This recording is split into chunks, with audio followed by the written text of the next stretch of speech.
Recording. Okay, first of all, good afternoon, everybody. It's an honor to introduce Professor Vincenzo Ambrossio. His groundbreaking work has not only significantly shaped existing literature, but also opened exciting new avenues for research and application. A prolific author with over 100 papers and the book Nonlinear Fractional Schrodinger Equation or N, Professor Ambrossio consistently published in prestigious journals on the core his strong influence in the field. On this presentation, Vincenzo talks about the nonlinear fractional relativistic equation. Thank you so much, Vincenzo, to be here with us. You can start your conference. Okay. First of all, I would like to thank the organizers for the kind invitation. And today I will speak about existence and qualitative properties of listening solutions for a fractional relativistic Schrodinger-Choquard equation. Okay, more precisely, I will speak about, I will consider the following double non-local nonlinear elliptic problem. Here the dimension n is greater or equal than 2. S is a real number, is a positive real number between 0 and 1. M is a fixed positive constant. And omega is greater than minus m2s. And f is a continuous function that satisfies suitable growth conditions. And capital F is the primitive of f. Here, the potential I alpha is the classical Ritz potential of order alpha, belonging to the open interval 0 and n. That is, I alpha is 1 over the modulus of x to n minus alpha, up to a positive constant, capital A n alpha. Moreover, we have in the equation, we have the presence of two non-local operators. So the first one is there is potential. The second non-local operator is the relativistic Schrodinger operator minus Laplacian plus m squared to s, which is a pseudo-differential operator with the symbol k squared plus m squared to s. When U is sufficiently smooth, for instance, when U belongs to the Schwarz space. There is also an alternative way to represent this operator by using singular integral. More precisely, when U is sufficiently smooth, we know that the S power of minus Laplacian plus m squared evaluated at U is equal to the sum of m to s of U plus a constant depending on the dimension n, s, and m, and an integral in the sense of the Cauchy principal value. And the integrand is ux minus uy, and the ratio between a modified Bessel function of the kind with the index n plus 2s over 2 and over x minus y to n minus 2s plus 2s over 2.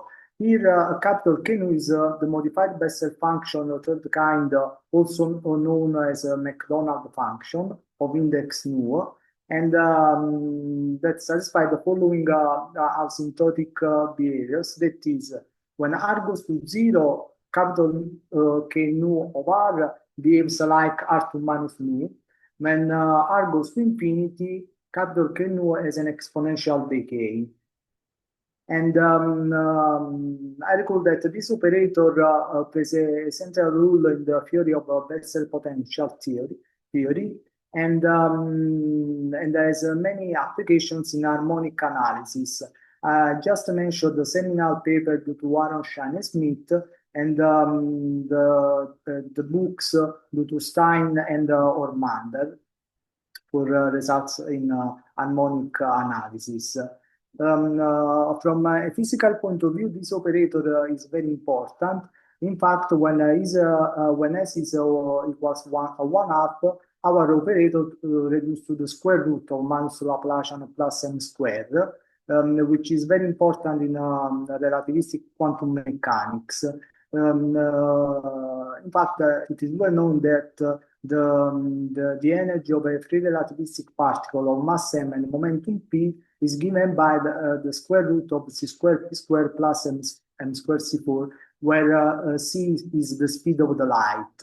So if we use the quantization rule, where h bar denotes the Planck's constant, we obtain the relativistic Hamiltonian operator, capital H.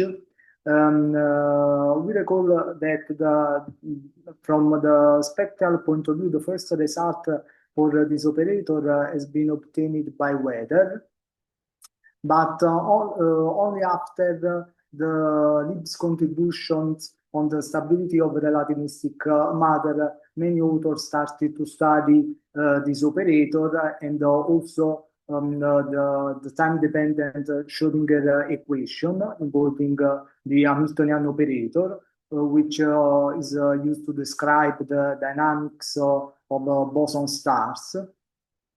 And in particular, we mentioned the papers due to Hebst, Liebe Yao, and more recent works due to Froelich, Johnson, and Lenzman, and Elgart Schlein.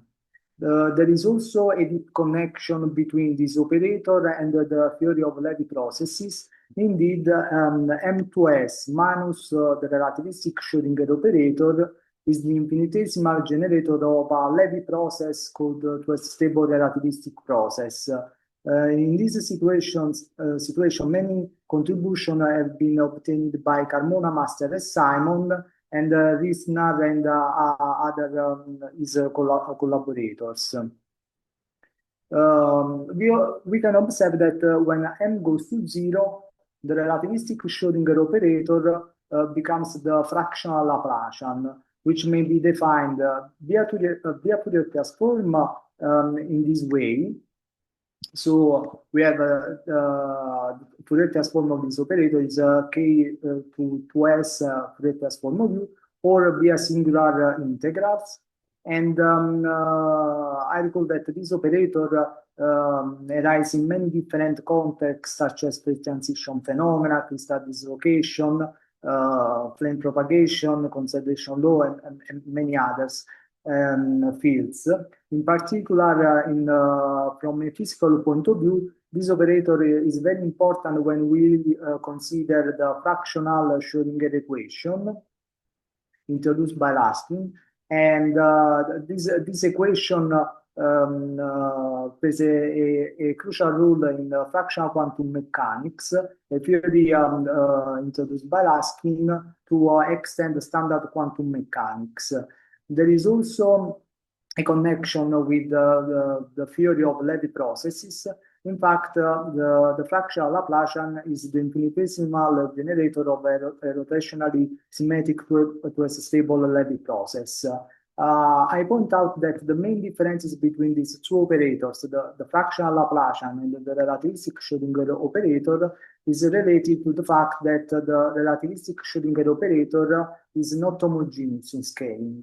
And this fact creates several difficulties when we compare the relativistic Schrodinger operator and the fractional Laplacian.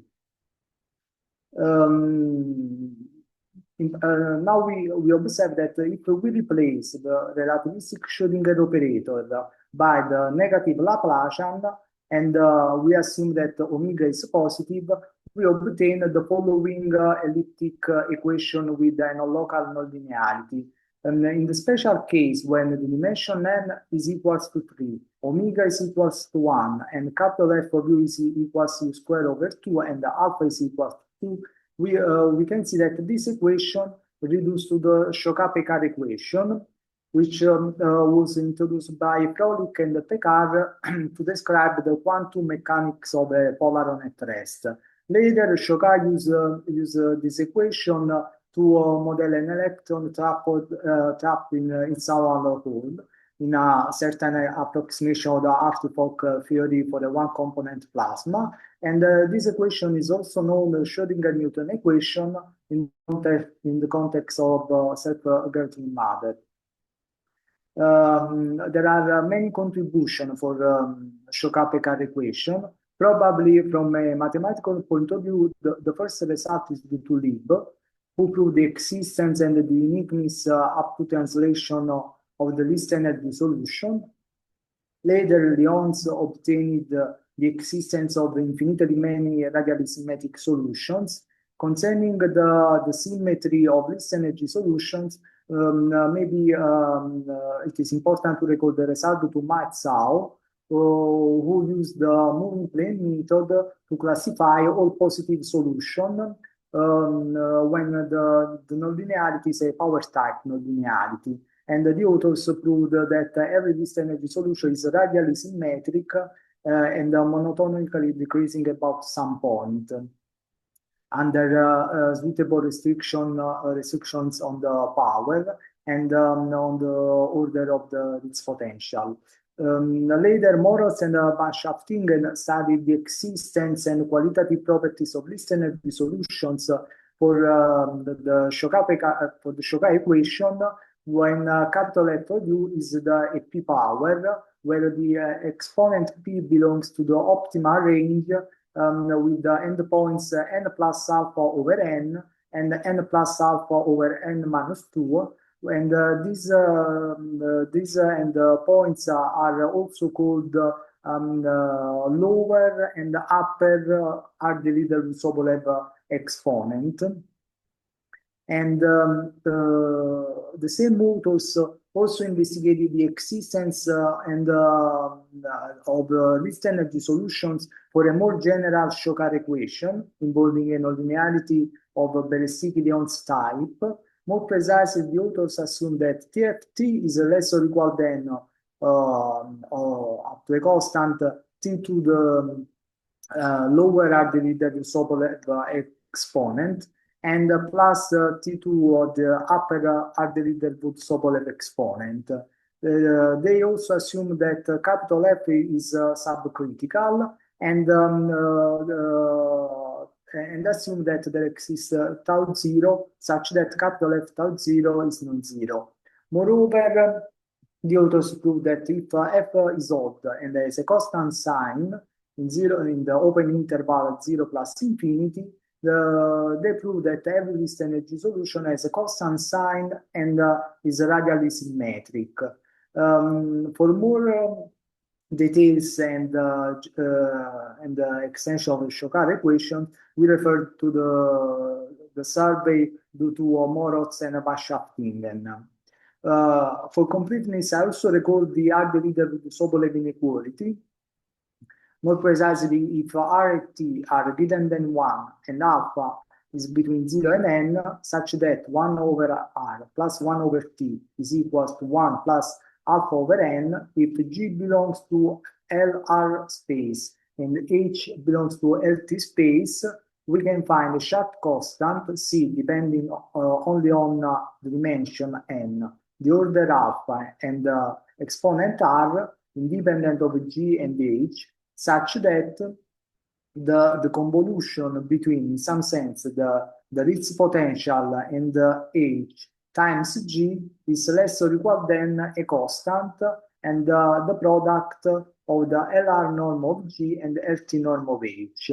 In particular, the Ardeleiter-Sobolev inequality implies that if Q belongs to the open interval with the endpoints 1 and n over alpha, the map that from LQ in ln Q over n minus alpha Q is a bounded linear operator. So the Ritz operator is a linear bounded operator from LQ to ln Q over n minus alpha Q. In the fractional context, when m goes to 0, we deduce that our equation becomes the following fractional Choquard equation, which is investigated by many authors. For instance, D'Alenia, Siciliano, and Squassina studied the regularity, existence, non-existence, and the decay of least energy solutions when the nonlinearity f is a p power, when p belongs to the optimal range n plus alpha over n and n plus alpha over n minus 2s. Schrodinger and Young studied the existence of least energy solutions, assuming that alpha belongs to the open interval n minus 2s and n, and f is a C1 nonlinearity, which satisfies the following three conditions. I emphasize that near the origin, the authors assume that TFT behaves like t square, and later I considered the following fractional Schrodinger equation, and I studied the existence, multiplicity, and concentration of positive solutions when epsilon is sufficiently small, and the nonlinearity f is a superlinear function which satisfies an Ambrossio-Rabinowitz type condition, and assuming that ft over t is increasing.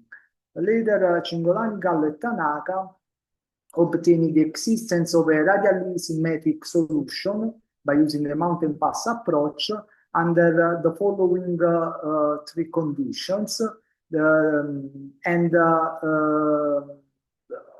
I also mentioned a result to Cingolani and Gallo, in which the authors established some qualitative properties of radialist energy posi minimizers. In the fractional relativistic context, probably the first result is due to Cotizzelati and Nolasco, who study existence, regularity, and exponential decay of a positive least energy solution for the following pseudo-relativistic Schrodinger equation. Subsequently, Cingolani and Secchi considered a pseudo-relativistic Schrodinger equation and introducing a bounded external potential. And later, Bueno, Miyagaki, Pereira extended these two results by considering more general bounded potentials, replacing the square root of minus Laplacian plus m squared with the s power of this elliptic operator, and considering more general C1 nonlinearities. Concerning the symmetry of least energy solutions, it is important to recall the result due to Dai-Nebu, who proved that every least energy solution for the following fractional relativistic Choquard equation is radially symmetric, and assuming that the following integrability condition and the following asymptotic behavior at infinity. Recently, I studied the existence and the concentration of positive solutions for a fractional relativistic Schrodinger-Choquard equation when f is a superlinear nonlinearity, and assuming an Ambrossio-Rabinowitz type condition, and assuming that ft over t is increasing. I also point out that when alpha goes to 0, our equation becomes the following fractional relativistic Schrodinger equation, where G is given by the product between capital F and F. And for this equation has been studied by many authors. I just mentioned the first result, the first existence and multiplicity result due to Tan, Wang, Yan, Fellner, Vergara, Choiseok, Secchi, and Coma. Now we come back to our problem and introduce the main assumption on linearity F. We assume that the following growth conditions, that is, assumption F1, TFT over T to n plus alpha over n, the lim sup when t goes to 0 of this ratio is finite. And the lim sup when t goes to infinity of TFT over T to n plus alpha over n minus 2s is finite. Capital F is subcritical in the sense of the algebraic Sobolev inequality. And finally, we assume that capital F T0 is non-zero for some t0. Moreover, we assume the following regularity condition, one of the following regularity conditions. F is a C0 sigma lock nonlinearity. When S is greater or equal than 1/2, sigma belongs to 0, 1. When S is between 1/4 and 1/2, and alpha is greater than 1 minus 2s, sigma is greater than 1 minus 2s over 2s. When S is between 0 and 1/2, is between 0 and 1, sigma is greater than 1 minus 2s. And these conditions will be used to achieve the C1 regularity of weak solutions. Now we introduce the fractional subway space capital HS, which is the set of function in L2 such that the following quantity is finite, and the capital HS is endowed with the following norm. It is well known that this space is a Hilbert space endowed with the following inner product. And I also introduce the space capital HSA, where the A is positive.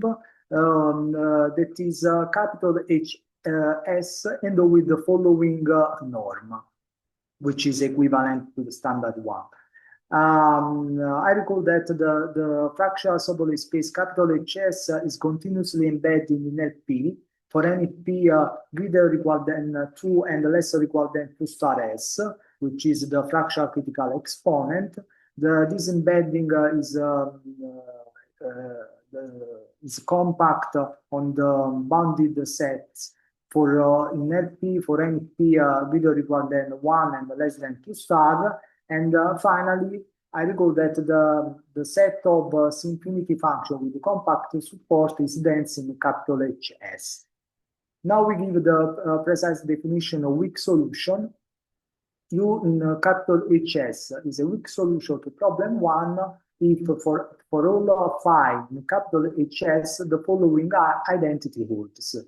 In order to study weak solution for problem 1, we introduce the energy functional capital J, and using the growth assumption F1, the fractional Sobolev bendings, and the hardest Sobolev inequality, it's easy to check that this functional is C1, and the differential of J is given by this. So the critical points of J are a weak solution of problem 1. Now I set our first main result, which concerns the regularity of weak solution for problem 1. We assume that F satisfies F1 and one of the regularity conditions F4, F5, or F6. Then if U is a weak solution of problem 1, then U belongs to LP for any P greater or equal than 2 and less or equal than infinity.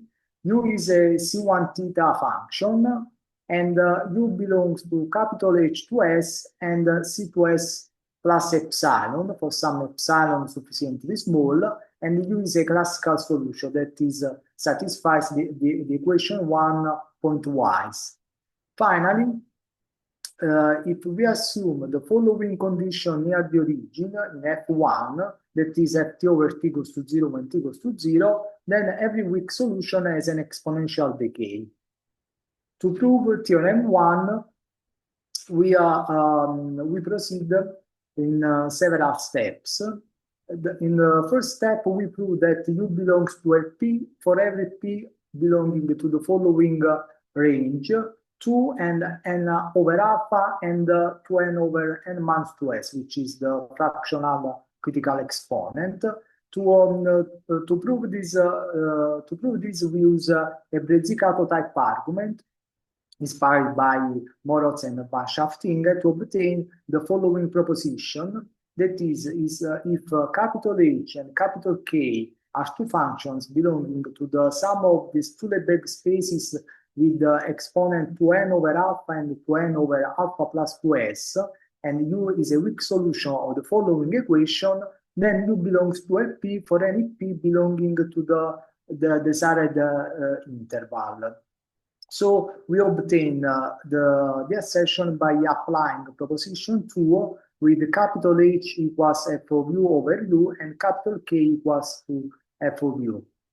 Then in the second step, we show that the convolution is a bounded term. To prove this, we use the step 1 and the growth condition f1 to deduce that capital F of u belongs to LQ for any q greater or equal than to n over n plus alpha and n over alpha to n over n plus alpha. And as a consequence of Young's inequality, we obtain that the convolution is a continuous function which is bounded and vanishes when x goes to infinity. In particular, this implies that the right-hand side of our equation is a subcritical growth. More precisely, U is a weak solution of the following equation, where the nonlinear term G is equals to minus omega of U plus the convolution term times f of U, and the G satisfies the following condition. I emphasize that R is less or equal than 2 star minus 1. In the third step, I prove that U is bounded. To this end, I recall two fundamental tools to obtain this result. The first tool is the fractional cut inequality for the relativistic Schrodinger operator. And the second tool is the Bessel kernel capital G to Sm, which satisfies the following properties. Capital 2S of M is a function which depends only on the modulus of X. Capital G to S of M is a decreasing function of the modulus and is positive and smooth except at the origin. Capital G to S of M has a polynomial decay near the origin and has an exponential decay at infinity. The convolution between capital G to S of M and a function belongs to the Lebesgue space R with exponent R. Moreover, G to Sm belongs to LQ for n q greater or equal than 1 and less than n over n minus 2s. The L1 norm of this Bessel kernel is equals m minus 2s. And finally, G to Sm belongs to the weak Lebesgue space with the exponent n over n minus 2s. In particular, we have an explicit expression of this Bessel kernel. In fact, by using the scaling property of Fourier test form, we have that G to Sm is equals m to n minus 2s, G to S1 evaluated at mx. So using a classical result to Bochner or Arshane-Smith, we deduce that G to Sm is given by this. I recall that capital K is the modified Bessel function. So to obtain, to show that U is bounded, we first show that the modulus of U is less or equal than the convolution between the Bessel kernel and the modulus of G, and this identity is holds almost everywhere. By using this fact and the growth condition on G, and the fact that the L1 norm of the Bessel kernel is equals m minus 2s, we deduce that the modulus of U is less or equal than a constant plus the convolution between the Bessel kernel, a function capital A of U, which belongs to L to n over 2s. This function, capital A of U, is such that its support as a finite measure, and capital A of U multiplied by modulus of U. Now, we recall that the Bessel kernel belongs to the weak Lebesgue space with the exponent n over n minus 2s, and U belongs to L2 star as a consequence of the fractional Sobolev bending. So we invoke a result to Brezilib to deduce that U belongs to LQB for every measurable set B with a finite measure and Q finite. So by using this fact, we deduce that the modulus of U is less or equal than a constant and the convolution between the Bessel kernel G to Sm and the function h tilde of u, which now belongs to RQ0, where Q0 is a finite exponent greater than n over 2s. But recalling that the Bessel kernel belongs to RQ prime 0, we deduce that the convolution belongs to L infinity as a consequence of Young inequality for convolution. So we deduce that U is bounded. After that, we deduce that the convolution between I alpha and capital F of U is order continuous. In fact, using the step 3 and the growth condition F1, we deduce that F of U belongs to R to n over n plus alpha and is bounded. So by interpolation, we deduce that F of U belongs to RQ for any Q greater or equal than to n over n plus alpha. In particular, F of U belongs to RQ for some Q greater than n over alpha, and such that alpha is between n over Q and 1 plus n over Q. Using this fact and recalling that the convolution between the least potential and F of U is finite almost everywhere, we can apply result due to duplexes to arrive at the convolution is order continuous with the exponent alpha minus n over Q. Then we show that U belongs to C2S plus epsilon for some epsilon sufficiently small. To obtain this result, it is important to recall some Schauder-Zingmund regularity results for the relativistic Schrodinger operator. More precisely, if U is a bounded weak solution for the following equation, and G is bounded, then U belongs to lambda to S. Here, lambda beta is the classical Schauder order space, also called Lipschitz space, that in the case beta belongs to the open interval 0 and 2 and is different from 1, lambda beta is equal to the order space C to this integer part of beta and beta minus the integer part of beta. When beta is equal to 1, lambda 1 is the classical Zygmund space. When U is a bounded solution of the following equation and G is order continuous for some sigma between 0 and 1, then U belongs to lambda sigma plus 2s. Now, we know that U is bounded and is a weak solution for the following equation, where R is given by this.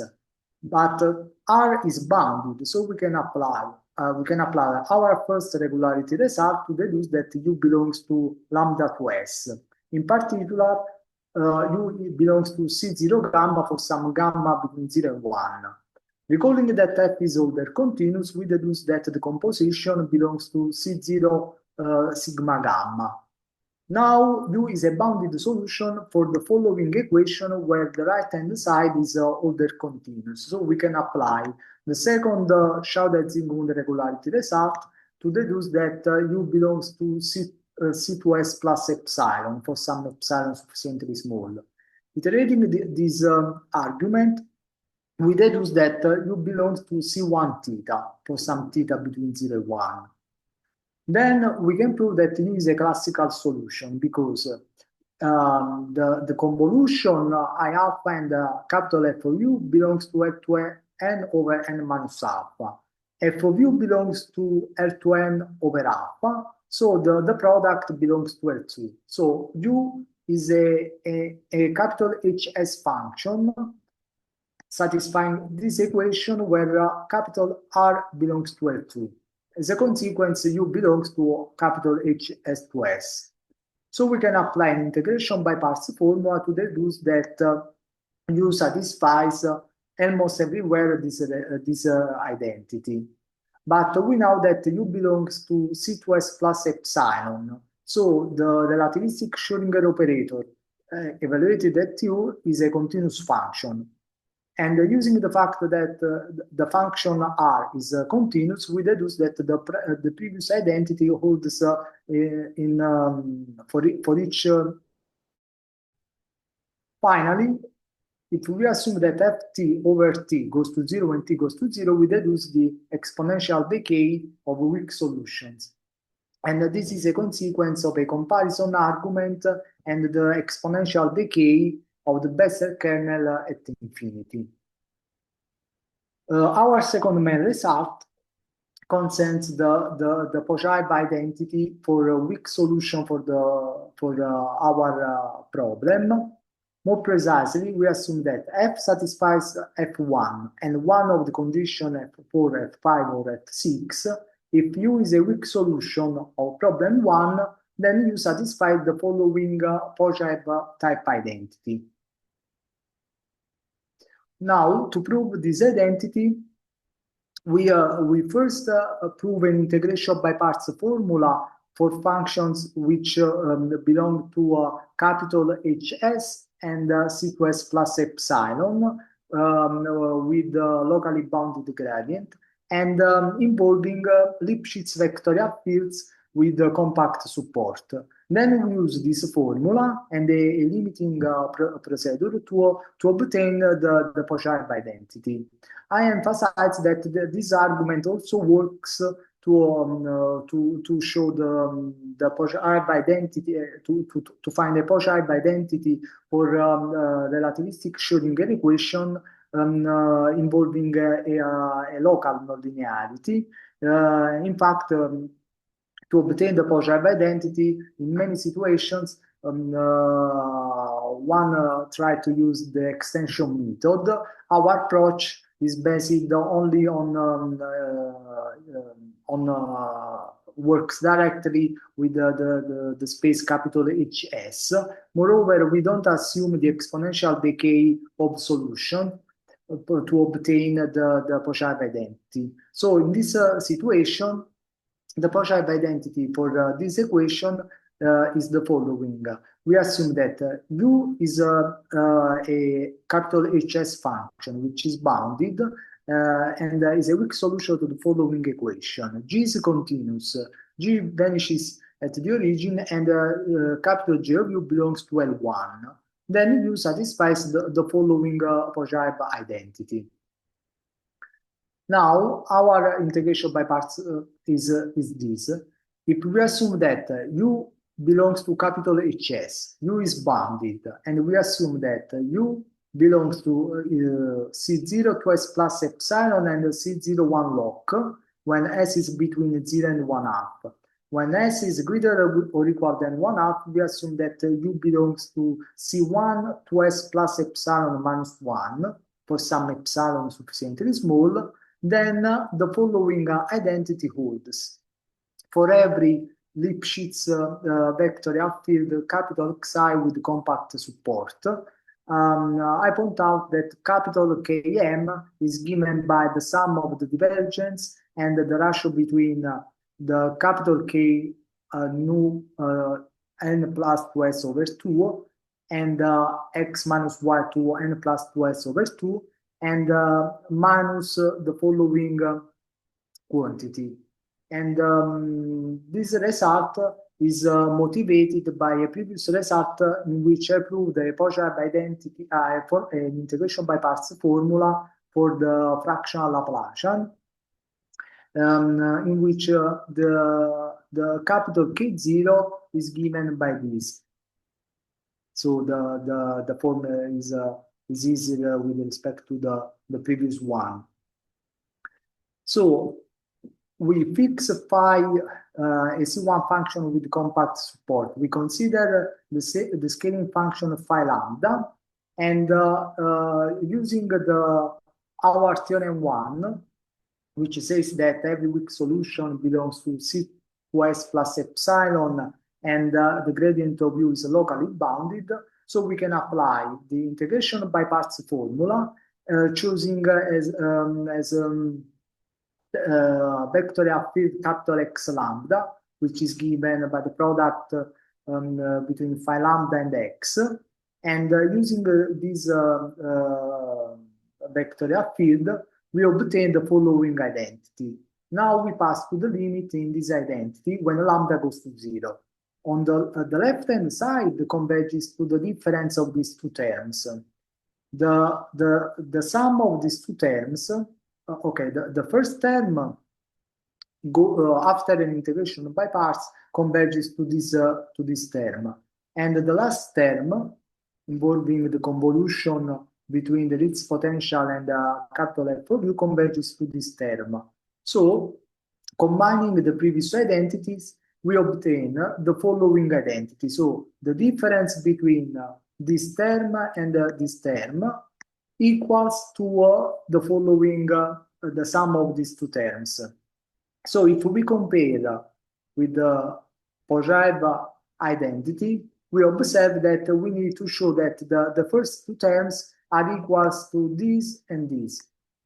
And to show this identity, we use the following proposition, which allows us to derive that the double integral involving this Bessel kernel can be expressed in terms of the Fourier transform.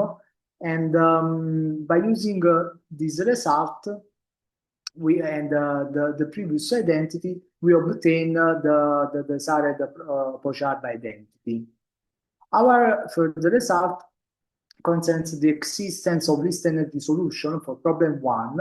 Here, for least energy solution, we mean a function that such that J prime of u is equals to 0 and G of u equals to CLE, where CLE is the least energy level.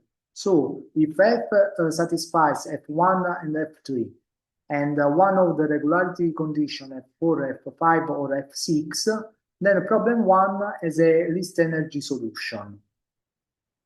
Our argument is motivated by the variational argument developed by Moros and Schaftinger. And we first show that the energy functional is a mountain pass geometry. Then we consider the following auxiliary functional in the spirit of Jean-Jean, and we use the minimax principle due to Willem to construct a Pojaev-Palesmer sequence, that is a special Palesmer sequence with an extra property related to the Pojaev identity. Now, the advantage of this sequence is that it is bounded. So, we use a concentration compactness argument to show that UN converges weakly up to translation to a non-trivial weak solution of problem 1. Now we need to show that this weak solution is a least energy solution. To this end, we recall that every weak solution satisfies the Pojaev identity. So we can associate with you an optimal path in the spirit of Jean-Jean and Tanaka. And in particular, we deduce that the mountain pass level coincides with the least energy level. Indeed, we prove that the least energy level is equal to the mountain pass level, and it is equal to the least energy Pojaev level. Here, CPO is the infimum of J of u when u belongs to the following Pojaev manifold. And for future reference, I also recall the following definition. U is a least energy Pojaev minimizer for J if u belongs to P and J of u is equal to CPO. And an inspection of the proof of theorem 3 also ensures that the set of least energy solutions is compact up to translations. Moreover, we can prove that F satisfies the following condition near the origin, that is Ft over t goes to 0 when t goes to 0, we obtain the following uniform exponential decay for least energy solutions. Our last result concerns the sign and the symmetry of least energy solutions. More precisely, we assume that F satisfies F1 and F3, and we assume that F is odd and has a constant sign, and one of the regular assumptions F4, F5, or F6. Then we show that every least energy solution has a constant sign and is radially symmetric with respect to some point. The main difficulties to obtain this result are due to the presence of two non-local operators. In fact, the presence of the relativistic Schrodinger operator does not permit to deduce that if U is a least energy solution, also the modulus of U is a least energy solution. This is not true in general. Moreover, the presence of the general Choquard term does not permit to apply the moving plane method. To overcome these problems, we studied the sign and the symmetry properties for least energy posi minimizers, and then we transferred these properties for least energy solutions. More precisely, we first prove an interesting relationship between J of U of t, where U of t is the dilatation of U of x over t, and P of U. So if F satisfies condition F1, for any U belonging to capital HS, we have the J of U is equals J of t plus a term times P of U, where P of U is the Pojaev function, plus the sum of three terms. We note that if we set phi of m equals the sum of these three terms, the previous identity can be written in a more compact way in this way. And in particular, the integrand phi of m is non-negative. So from this identity, we deduce that J of U is greater or equal than J of U of t when U belongs to P. In particular, J of U is equals to the maximum of J of U of t when t is positive, and whenever U belongs to P. In particular, if we take m equals to 0, we obtain the following identity. And this identity was established in the case S equals 1 and M equals to 0 by Tang et Chen. In the fractional context, that is S between 0 and 1 and M equals 0 by Luo. Using the previous lemma, we obtain the following result. We consider the set capital M, the set on function U, such that the integral of the convolution between I alpha and capital F of U times F of U is positive. So if U belongs to capital M, we can find a unique positive number T of U, such that U T of U belongs to P. Moreover, T of U is the unique global maximum point of the function J of U of T. Now, we prove that every least energy posi minimizer is a weak solution. So to prove this step, we use the previous identity 21 and the deformation lemma due to the lemma. Next, we show that every least energy posi minimizer has a constant sign. In this case, we assume that F is odd and has a constant sign. So we first prove that if U is a least energy posi minimizers, then W is a least energy posi minimizers, where W is the modulus of U and T of the modulus of U, where T of the modulus of U is the unique number such that the modulus of U, T of the modulus of U belongs to the Pojaev manifold capital P. Now, using step 2, we know that W is a non-negative, non-trivial weak solution. In particular, our regularity result ensures that U is a classical weak solution for the following equation. But W is non-negative, not identically 0, and F vanishes at the origin. So we can apply the strong maximum principle for the relativistic Schrodinger operator to deduce that W is positive. But W is this, and U is continuous. So we can deduce that U has a constant sign. Finally, we obtain the radial symmetry of least energy solutions. To do this, we record the following rearrangement inequality, the classical Polias-Ekor type inequality. which says that if U belongs to capital HSA, where A is positive, U is non-negative, and U star denotes the symmetric decreasing rearrangement, then the capital HSA norm of U star is less or equal than of capital HS norm of U. Moreover, here the inequality is strict unless U is the translator of radially symmetric decreasing function. So we show that every least energy Poisson minimizer is radially symmetric with respect to some point and is radially decreasing. To obtain this result, we argue by contradiction.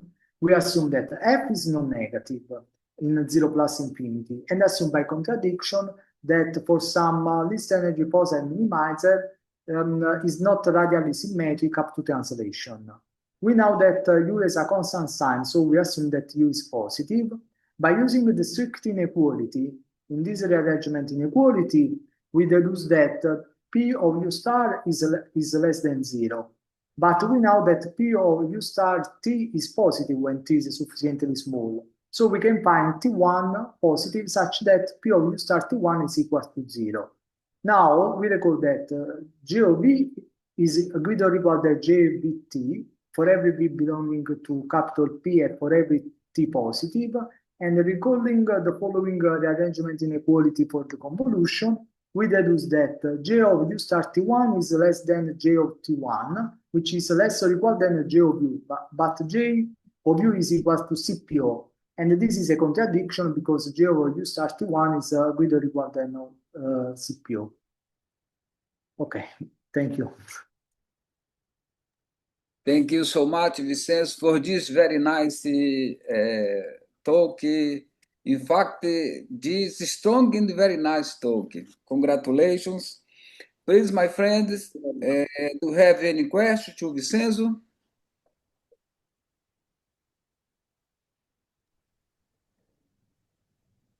Posso perguntar, Giovanni? Yes. Okay, Vincenzo, first of all, congratulations for a very nice talk, very nice object that you have studied. Let me ask you a question. For example, there is a straight relation between the Dirac operator and, for example, the square root of the minus Laplacian plus m. And I could see that the problem that you have studied involved the case of the square root of minus Laplacian plus m, isn't it? Then do you know a related result, but for the Dirac operator? For Choquard equation, you mean fractional? No, the Dirac operator. The Dirac operator. The Dirac, no. I know that maybe this is the first result for this operator, but okay. it is possible to accept. Maybe there is some result on the existence, but for symmetry, the sign for every qualitative properties, maybe there is no result for the Dirac operator. Okay, thank you very much. Thank you. Thank you, Marcos. Duvan, do you have any question? Hello everyone. Yes, I have a question. First of all, thank you to the organizers. Thank you, Professor Ambrosio, for this very nice talk, of course. Very interesting results. I have two questions, but I don't want to be technical. Just is one for slide 39, in which you present one of your results, right? I think it was slide 39. Maybe you mentioned, maybe so basic, but I missed why. You have this condition on omega larger than minus m with the power 2s. Mm-hmm. Why is this inequality needed for you? Because the equation is this. Just a moment. Here you have the relativistic Schrodinger-Choquard plus omega. So omega is related to the spectrum of the operator. Okay, so it's a constraint about the nature of the spectrum of the operator, right? Yes. Okay, thank you. This is one, and second, I think was your slide 43. I remember slide 43, I think. Right. It was, I remember, a decay property of your solution. Okay, the exponential decay. The exponential decay, right. My question is if this decay is sharp. I mean, if this decay in terms of this polynomial modulus of x is sharp, is the better that you can achieve in terms of decay. If you can improve this decay property.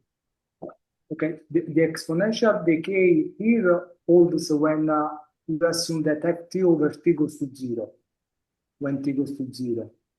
Okay. And the same decay holds also for the Schrodinger equation. Also for the Relativistic Schrodinger equation. For the fractional Laplacian, the decay is polynomial when you assume this condition near the origin. Right.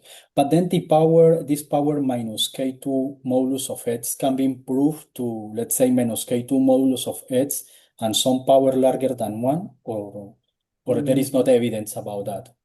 No, because I use a comparison argument. Maybe the estimate can be improved. I don't know. Maybe yes. Okay. Because I need to be careful with when you handle Bessel functions. It's not so easy to. You understand my point, yes. Okay, no, thank you very much. Amazing Thank you for your presentation. Thank you, Duvan, for your question. Any question, any comments? Vincenzo, let me make a ingenious question to you. Is there any result about nodal solutions for this class of problem? Nodal solution for relativistic Choquard equation? No, I don't think. But is there some big difficulty? Yes, because the problem is is due to the presence of the capital HS norm, because you need to handle the Fourier transform. Because when in the classical case use the positive and negative part of it. With the Fourier transform, I suspect that it is not so easy to handle the terms. But maybe you can use the representation involving the Bessel kernel. Maybe you can work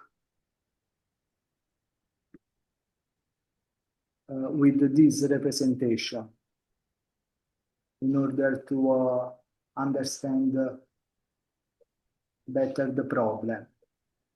Because if you use the Fourier transform, I don't think that it is easy to study the problem. Okay. Thank you, Vincenzo. Any questions? Okay.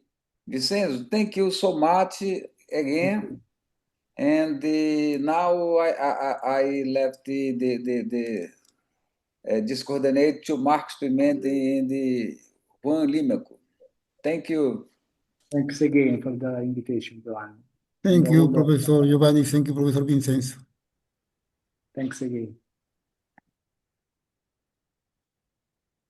Oh, Professor.